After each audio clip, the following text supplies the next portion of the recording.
एक वकील साहब ने अपने बेटे का रिश्ता तय किया। कुछ दिनों बाद वकील साहब होने वाले समधी के घर गए तो देखा कि होने वाली समधन खाना बना रही थी। सभी बच्चे और होने वाली बहू टीवी देख रहे थे।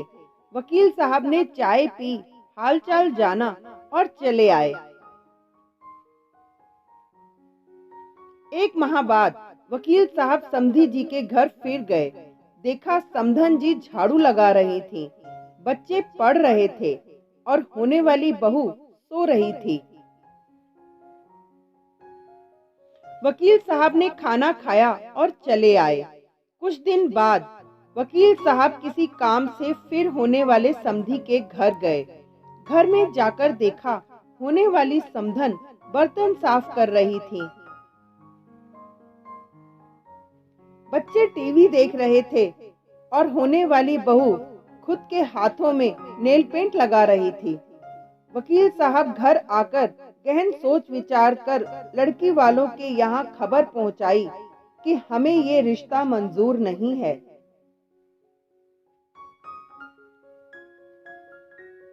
कारण पूछने पर वकील साहब ने कहा कि मैं होने वाले समधी के घर 3 बार गया।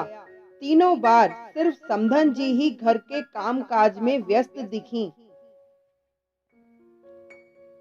एक भी बार मुझे होने वाली बहू घर का कामकाज करते हुए नहीं दिखी। जो बेटी अपनी सगी माँ को हर समय काम में व्यस्त पाकर भी उनकी मदद करने की ना सोचे,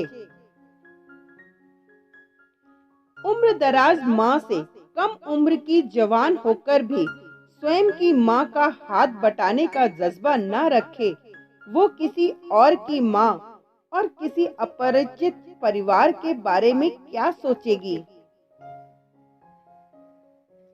मुझे अपने बेटे के लिए एक बहू की आवश्यकता है, किसी गुलदस्ते की नहीं जो किसी फ्लावर पॉट में सजाया जाए।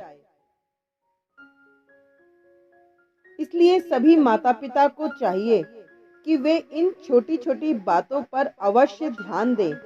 बेटी कितनी भी प्यारी क्यों ना हो, उससे घर का काम अवश्य कराना चाहिए।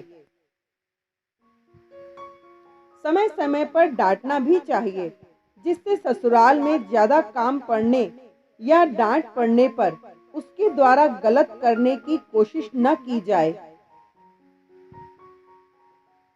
हमारे घर बेटी पैदा होती है, हमारी जिम्मेदारी बेटी से बहू बनाने की है। अगर हमने अपनी जिम्मेदारी ठीक तरह से नहीं निभाई, बेटी में बहू के संस्कार नहीं डाले, तो इसकी सजा बेटी को तो मिलती है और माँ बाप को मिलती हैं जिंदगी भर गालियाँ। हर किसी को सुंदर सुशील बहू चाहिए, लेकिन भाइयों, जब हम अपनी बेटियों में एक अच्छी बहू के संस्कार डालेंगे, तभी तो हमें संस्कारित बहू मिलेगी। ये कड़वा सच शायद कुछ लोग ना बर्दाश्त कर पाएं, लेकिन पढ़ें और समझें, बस इतनी इल्तिजा है। वृद्धाश्रम में माँ बाप को देखकर सब लोग बेटों को ही कोसते हैं, लेकिन ये कैसे भूल जाते हैं कि उन्हें वहाँ भेजने में किसी की बेटी का भी अहम रोल होता है।